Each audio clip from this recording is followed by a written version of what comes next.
The South China Sea, 1944.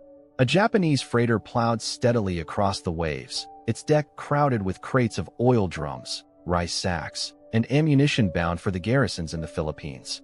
For hours, the voyage had been uneventful, the calm broken only by the steady churn of engines.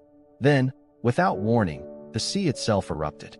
A torpedo slammed into the vessel's side, tearing steel apart with a thunderous crack. Flames climbed into the night sky as sailors stumbled across tilting decks, desperately throwing lifeboats overboard. Beneath the chaos, unseen and unheard, a U.S. submarine glided into the depths. In the control room, the American crew listened as secondary explosions echoed through the hull. Oil and debris stained the water above them. A petty officer, scribbling in the patrol log, summed up the moment simply: another Japanese ship destroyed, another piece of the Empire's lifeline severed.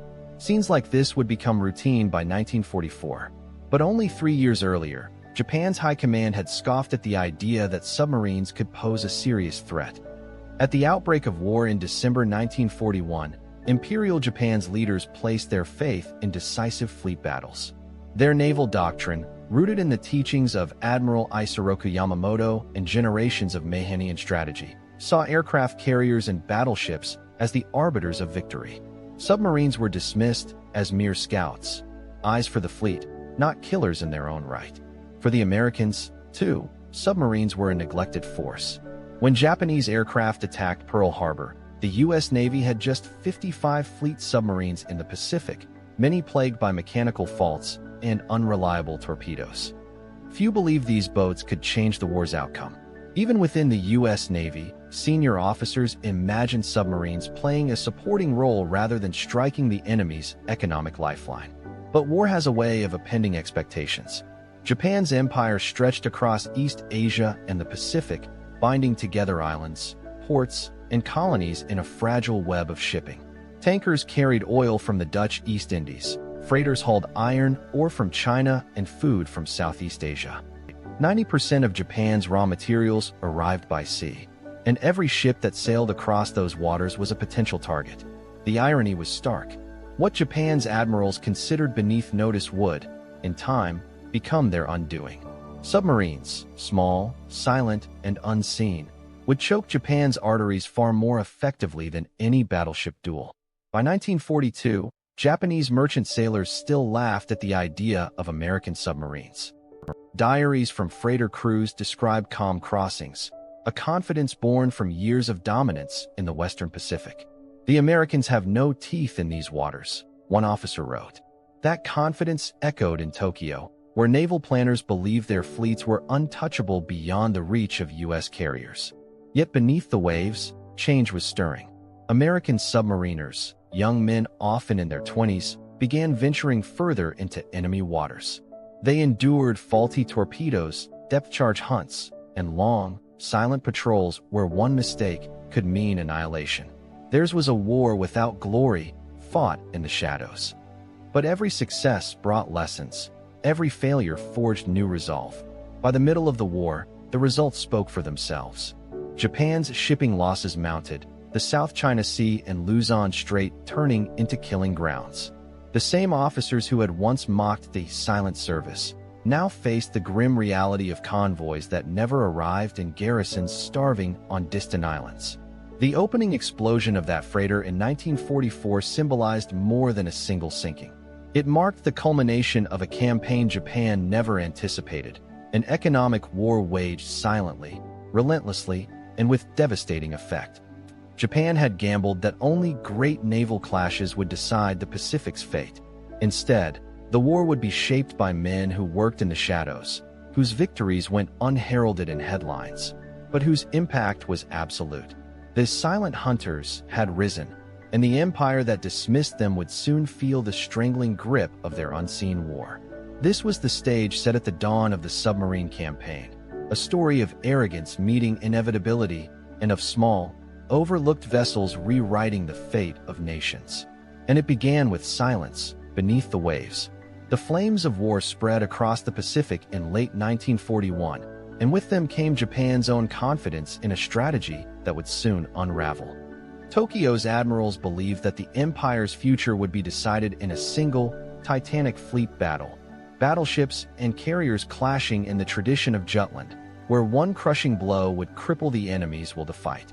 This doctrine, known as the decisive battle concept, shaped every aspect of Imperial Japanese naval thinking. In it, there was little room for submarines, and even less for something as mundane as protecting merchant shipping. While Britain, battered in the Atlantic, had learned that convoys and escorts meant survival, Japan insisted that the Pacific's vast distances were protection enough. Tankers, freighters, and troop ships sailed alone or in thinly guarded groups, their decks stacked with vital cargo: oil from the Dutch East Indies, rice from Indochina, bauxite from the Philippines. Japan's leaders believed that no American submarine force could ever seriously threaten such routes. That assumption masked a fatal dependency. Japan imported nearly 90% of its oil, iron ore, and bauxite. Without these lifelines, its factories would go silent, its planes would be grounded, and its navy would wither at anchor. The empire's war machine rested on fragile chains stretched across thousands of miles of ocean, chains that were left almost completely unguarded. In the first months of the war, American submarines appeared too weak to challenge this. The U.S. Pacific Fleet entered combat with just 55 fleet submarines, many plagued by design flaws. Their torpedoes, the Mark 14s, often ran too deep, failed to detonate, or exploded prematurely. Patrol reports were littered with frustration. Hit observed, no detonation. For crews risking their lives deep in enemy waters, the failures were bitter reminders that their service was overlooked and underprepared. Japan took comfort in those failures. Merchant sailors wrote in their diaries of calm crossings. One officer, sailing from Singapore in 1942, recorded with certainty, "No American submarine can reach us. The seas are ours." That confidence radiated outward, reinforced by propaganda that depicted the empire as invulnerable. Yet the seeds of disaster were already planted. By ignoring logistics, Japan had built a war strategy on sand. Convoys were dismissed as unnecessary, escorts were scarce, and anti-submarine warfare was an afterthought. Destroyers were hoarded for fleet operations, not for defending tankers. Aircraft were concentrated around carriers and battle fleets, leaving shipping routes nearly naked. The consequences of this neglect would become clear as American submariners improved their tactics, and as torpedo defects were corrected in 1943. With every passing month, the U.S. Silent Service crept deeper into Japanese waters, learning where shipping lanes converged, mapping the choke points around Formosa and the South China Sea. The vulnerabilities were obvious to anyone who studied the empire's lifelines, but Japan's high command remained convinced that only fleet battles mattered. What they could not see, or refused to see, was that wars are rarely won by decisive clashes alone. They are often won by hunger, fuel shortages, and factories starved of raw materials. Japan's overconfidence, its dismissal of merchant protection, and its reliance on scattered shipping routes would soon combine into a fatal weakness. By the middle years of the war, Japan's proud doctrine of decisive battle was colliding with reality. It was not battleships at anchor in truck or carriers at midway that would decide the empire's fate. It was the quiet, unseen hunters beneath the waves, stalking the lifeblood of a nation that had gambled everything on speed and arrogance. The empire had entered the war believing it was untouchable. Soon, it would learn that no fleet, however mighty, could endure when the arteries of supply were left to bleed. The first 2 years of America's submarine war were marked not by triumph, but by bitter frustration. From Pearl Harbor in December 1941 through much of 1943, the boats of the U.S. Silent Service prowled Japanese shipping lanes with determination. Yet their patrol reports often told the same story. Torpedoes fired, targets hit, but ships refusing to sink. At the heart of the problem lay the Mark 14 torpedo. Designed with both contact and magnetic exploders, it was meant to detonate beneath a ship's keel, breaking its back with devastating effect. In reality, the weapon was a disaster. Torpedoes routinely ran 10 or 15 feet deeper than their set depth. The magnetic exploder, instead of shattering hulls, often malfunctioned, causing premature detonations or no explosions at all. Crews who risked their lives to line up perfect shots watched in disbelief as their torpedoes struck with a thud and simply bounced away. The consequences were more than technical, they were personal. Commanders who returned with few sinkings faced suspicion from their superiors. Some were relieved of command for lack of aggressiveness, though the real fault lay not with them, but with the Bureau of Ordnance in Washington, which refused to acknowledge flaws in its prize torpedo. Frustration spread through the fleet. One officer recalled years later how morale collapsed after a string of failed attacks. You could hear the despair in the silence of the control room when another dud hit. Meanwhile, Japanese confidence grew. Shipping losses remained relatively light through 1942. Tankers and freighters continued to steam through the South China Sea, their captains still convinced that American submarines posed no serious threat. In Tokyo, naval planners remained focused on fleet battles, blind to the undersea menace waiting to mature. Yet beneath the surface of failure, change was stirring. Each wasted patrol taught American submariners something new. Crews grew sharper in their use of periscope attacks, learning to close at night on the surface, using their diesel engines for speed before slipping below to fire. Wolf packs, coordinated submarine patrols, were attempted, though often hampered by poor communications. Still, every patrol added to the growing body of experience. Intelligence also began to play a role. By mid-1942, U.S. cryptanalysts were breaking Japanese naval codes. Information about convoy schedules and routes filtered to submarine commanders, who could now plan ambushes with greater precision. The coordination was far from perfect, but it marked the first glimmer of the integration that would later define Allied victory at sea. For the men inside the steel hulls, life was a constant strain. Patrols stretched for weeks, sometimes months.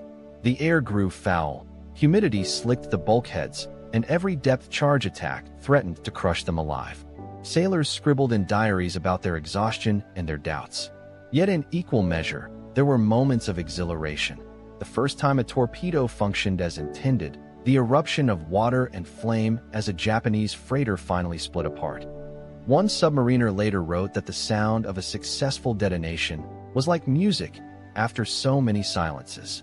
By 1943, persistence was beginning to pay off. Field tests in Australia and the Pacific finally exposed the Mark XIV's flaws beyond denial.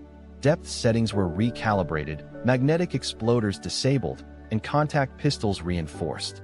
With these corrections, the torpedo at last became the lethal weapon it had been promised to be. The silent service had come perilously close to squandering its opportunity. 2 years of war had yielded fewer sinkings than expected, and for a time, the submarine campaign seemed a wasted effort. Yet the lessons learned in those lean, frustrating years forged hardened crews and sharpened tactics. The Americans were now ready. With their weapons finally fixed, their skills refined, and intelligence guiding their patrols, the silent service was poised to unleash the full fury of its undersea campaign. For Japan, the reprieve born of American failures was about to end. The struggles of the early war had tested the patience and morale of the silent service. But by mid-1943, the tide finally began to shift. The torpedo defects that had haunted every patrol were corrected. Depth settings were recalibrated, magnetic exploders disabled, and contact pistols reinforced. With their weapons fixed, American submariners could at last fight with the confidence that their shots would count. What followed was a transformation, a campaign that moved from frustration to fury and from wasted opportunity to decisive impact. New tactics multiplied their effectiveness. Wolf packs, groups of 2 or 3 submarines coordinating attacks, had been refined, echoing the methods of Germany's U-boats in the Atlantic. Radar, once unreliable, was now a trusted companion in the hunt, allowing submarines to track Japanese ships at night or in heavy seas.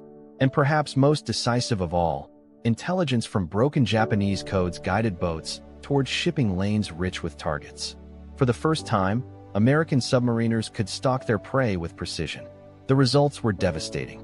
Oil tankers sailing from the East Indies, freighters carrying bauxite and iron ore from Malaya, rice from Indochina, and troop transports ferrying reinforcements across the Pacific all became prime targets.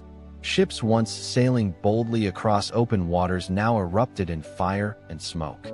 The Pacific, once Japan's lifeline, became a hunting ground where no vessel could feel secure.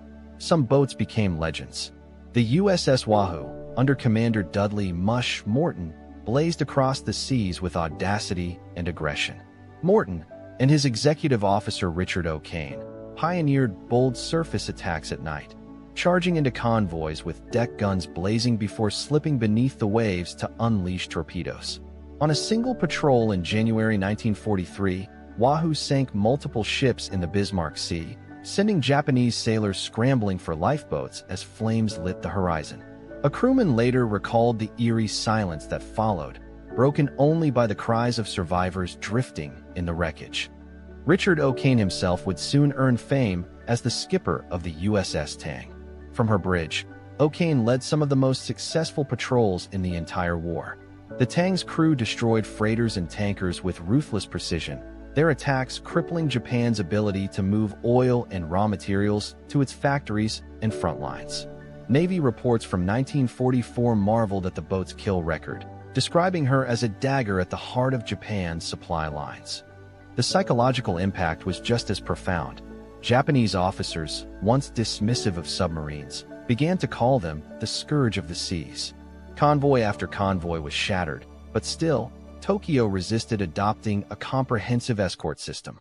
While Germany had long protected its supply lines with convoys and escort ships, Japan clung to the belief that its vast ocean distances offered protection. This failure would prove fatal. Descriptions from Japanese survivors captured the growing sense of dread. Merchant sailors wrote in their diaries of ships vanishing in sudden eruptions of fire, of nights filled with terror as lookouts strained to see periscopes in the moonlight. One officer compared the experience to sailing blind into the jaws of sharks. By late 1943, the statistics told the story. Japanese shipping losses had mounted into the millions of tons. Tankers vital to fueling the Imperial Navy's war machine grew scarce, forcing warships to curtail operations. Troop movement slowed as transport ships dwindled. For the first time, the Japanese High Command began to realize that the Pacific War was no longer a contest of fleet battles alone. Logistics, the lifeblood of empire, was being strangled. For American submariners, the change was tangible. After years of dud torpedoes and wasted opportunities, they now felt the exhilaration of victory. Patrol reports that once returned empty now carried lists of sinkings, and crews who had doubted their purpose now stood proud. One officer later wrote that 1943 was the year the silent service found its voice. The tide had turned. What had begun as an underestimated force, plagued by flaws and failures, had become the sharpest blade in America's naval arsenal. Japan's lifelines were under siege, and the empire that once dismissed submarines as irrelevant was beginning to bleed. The stage was set for the next chapter of the campaign, the relentless strangulation of Japan's merchant fleet, a battle not of glory in open seas, but of silent hunters tightening their grip with every passing month. By 1944, the ocean that once carried Japan's empire had turned against it. What had begun as an overlooked threat now became a relentless strangulation. U.S. submarines, sharpened by years of hard-earned experience, prowled every vital sea lane. From the South China Sea to the approaches of the home islands, Japanese merchant shipping sailed under the shadow of annihilation. The figures told a story of catastrophe. In that single year, over 1,000 Japanese merchant ships, amounting to more than 5 million tons, were sent to the bottom. Tankers were the first to disappear. Once they had streamed north from the Dutch East Indies, carrying crude oil to feed the Imperial Navy's vast battleships. Now, submarine torpedoes gutted them one by one. By late 1944, Japan's fuel reserves were so depleted that entire fleets remained anchored, their great hulls rusting in harbors for lack of oil. The vaunted battleships that had been the pride of the empire were reduced to immobile monuments. Certain routes became notorious death traps. The Luzon Strait, gateway to the Philippines, was transformed into a gauntlet. Submarines lay in wait beneath the waves, coordinated with air patrols above. The South China Sea, once a highway of oil and iron ore, became a graveyard of smoking wrecks. Even the approaches to Japan itself, once thought too close to home for American submarines to dare, now saw torpedoes streaking toward convoys under the glow of the rising sun. Personal accounts reveal the scale of terror. Survivors spoke of nights when the sea seemed alive with predators, of sudden explosions ripping ships apart, of oil-slick waters burning around lifeboats. One Japanese merchant sailor later recalled that every voyage felt like casting dice with death. Crews took to painting lifeboats black in the hope of vanishing into the night when their ships went down. The consequences rippled far beyond the seas. Soldiers on Pacific outposts, once supplied by steady convoys, now found themselves cut off. Reports describe garrisons in New Guinea and the Philippines surviving on half rations, and others stranded in the Central Pacific starving as supply ships never arrived. An army without food, ammunition, or medicine could not fight. The empire that had expanded with astonishing speed was now crumbling, undone not by grand naval clashes, but by hunger and isolation. American submariners, once plagued with dud torpedoes and bitter frustration, now tasted vindication.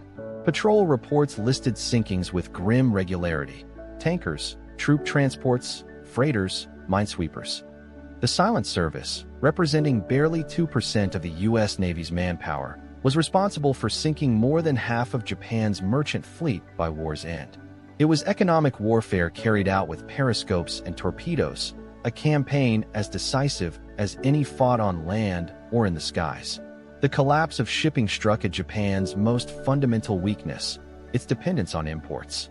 The empire imported 90% of its oil, vast quantities of bauxite, iron ore, and rubber.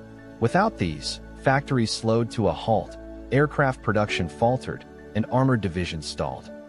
By 1944, Tokyo faced the grim reality that no new strategy, no new ship design, could replace what was being lost at sea. The human toll was staggering. Over 20,000 Japanese merchant sailors perished in these years. Survivors described endless days drifting in lifeboats, surrounded by wreckage and oil fires, praying for rescue. Many were never found.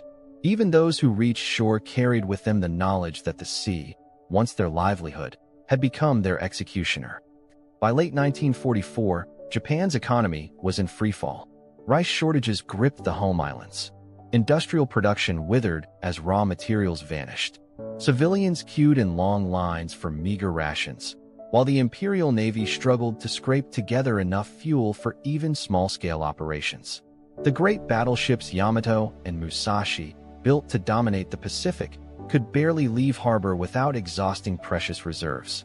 The Silent Service had achieved what the largest battles could not. It had broken the backbone of Japan's war machine.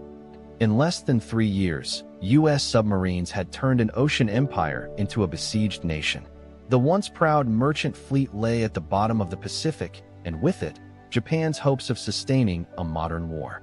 The collapse of Japan's lifeline was complete, and yet, the submariners knew their task was not yet finished. The final blows, and the final desperation of the Japanese High Command, still lay ahead. By 1945, the seas surrounding Japan had become a graveyard.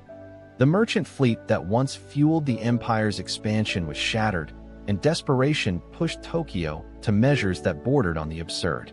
With steel scarce and shipyards bombed, new freighters were built from wood, their thin planks nailed together by workers with little training. These fragile coffin ships, as some sailors called them, were sent into waters patrolled by American submarines, often without escorts, radar, or hope. Many did not survive their maiden voyages. The situation was no better for the crews. Trained mariners had been lost in staggering numbers, replaced by farmers, students, and laborers pressed into service. They set sail knowing the odds. One survivor later recalled that every journey felt like walking willingly into a storm, with no chance of return. For U.S. submariners, these convoys were easy prey. Patrol logs recorded strikes where 3, 4, even 6 ships were sent to the bottom in a single night. Entire garrisons across the Pacific were left to starve. Japanese soldiers in New Guinea, the Philippines, and island outposts wrote letters that never reached home, describing rice rations reduced to handfuls and men collapsing from hunger. Thousands perished not from battle but from isolation. The ocean, once the empire's highway of conquest, had become an impenetrable wall cutting its armies adrift. Even the home islands felt the chokehold. Tokyo's markets grew barren, their stalls stripped of rice, fish, and vegetables. Civilians queued with ration cards in hand, often to be told there was nothing left to distribute. Coal, too, vanished. Winters grew harsher as families shivered in unheated homes, burning scraps of wood for warmth. Diaries captured the despair, mothers walking miles for food that never came, children fainting in schools, fathers cutting back their own meals so their families could survive another day. For the American crews, the campaign carried a heavy mix of duty and reflection. They had once cursed their faulty torpedoes and empty victories. Now, the same men watched through periscopes as enemy convoys disintegrated under their attacks. One submariner later reflected that every ship we sank was another nail in Japan's coffin. There was grim satisfaction, but also the awareness that their success meant starvation for countless civilians as well as soldiers. The scale of destruction was almost unimaginable. By war's end, more than 700 Japanese merchant ships, representing the majority of the nation's fleet, lay at the bottom of the Pacific. Oil tankers, once the lifeblood of the Imperial Navy, were virtually annihilated. The mighty battleship Yamato, sent on its final suicide mission in April 1945, carried only enough fuel for a one-way trip, a symbol of a navy no longer able to maneuver. Japan's last gambles only deepened the tragedy. Suicide missions were ordered at sea, not only for kamikaze pilots, but for sailors sent on hopeless convoys. Armed with bamboo spears, antiquated rifles, or nothing at all, they were expected to deliver supplies against overwhelming American dominance. Few succeeded. Most were lost, their cargoes and crews vanishing beneath the waves. The silent service had achieved its grim purpose. With less than 2% of the U.S. Navy's manpower, American submarines had crippled the empire's economy, its military, and its ability to sustain war. What Tokyo had once dismissed as an irrelevant threat had proven decisive. By 1945, Japan was starving, its army stranded, its civilians weakened, its navy paralyzed. And in the darkness beneath the Pacific, the silent hunters continued their patrols, ensuring that no relief would ever come. The war at sea was nearly over. But the final lesson, that arrogance and neglect had turned the empire's greatest strength into its fatal weakness, was only just beginning to sink in. When the guns finally fell silent in 1945, the Pacific bore the scars of a war waged not only in grand fleet battles, but in the shadows beneath the waves. The United States Silent Service, the submariners who had once struggled with faulty torpedoes and neglect, had delivered a decisive blow to Japan's ability to wage war. By the conflict's end, American submarines had sunk more than 1,100 Japanese merchant ships and over 200 warships.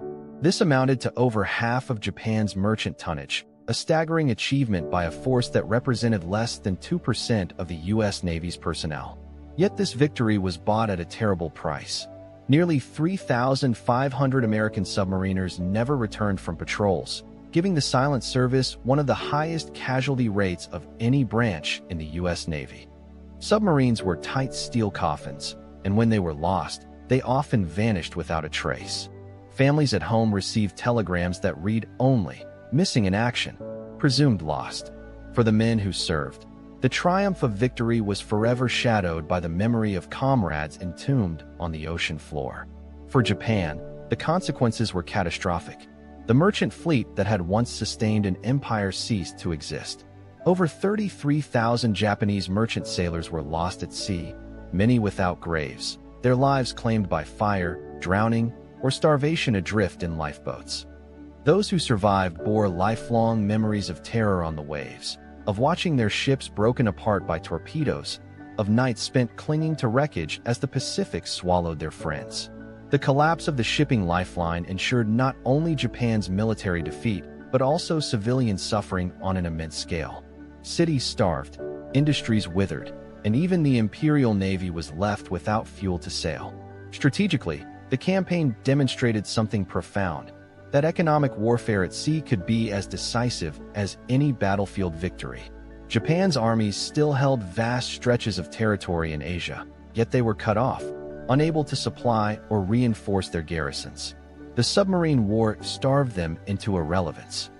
It was a lesson that reshaped navies around the world. In the Cold War years that followed, submarine design and strategy became a cornerstone of military planning. Nations studied the U.S. campaign against Japan, recognizing that silent hunters beneath the sea could strangle an enemy without ever engaging their armies directly. The irony of it all was inescapable. At the war's outset, Japan had dismissed American submarines as irrelevant, too few, too flawed, too unthreatening to matter. They had gambled on decisive fleet battles and neglected the mundane work of protecting supply lines. In the end, it was the very weapon they scorned that sealed their fate. This silent service, overlooked by many even within the U.S. Navy, became Japan's most lethal enemy. As veterans reflected in the years after the war, they spoke with both pride and gravity. Some recalled the exhilaration of watching a freighter erupt in flames under their torpedoes, knowing they had struck a blow against the enemy's lifeline. Others admitted the burden of conscience, the awareness that every ship sent to the bottom carried not only soldiers and steel, but cooks, deckhands, and ordinary sailors, men caught in a war beyond their control. And yet, history's verdict is clear. Without the submarines, the invasion of Europe might have faltered, as Japanese forces tied down U.S. resources in the Pacific. Without them, the bombing campaign against Japan might have slowed, starved of fuel and bases. The silent service was not a side note to the Pacific War. It was a deciding factor. The chapter closes on a cinematic image. The vast horizon of the Pacific, once crowded with tankers and freighters, is now empty, calm, and silent. No convoys cut the waves, no smoke trails scar the sky. Beneath those waters lie hundreds of wrecks, graves for thousands, and monuments to the underestimated power of submarines. The ocean itself became their memorial, a reminder that in war, arrogance is fatal, and that sometimes the quietest weapons carry the loudest echoes of history.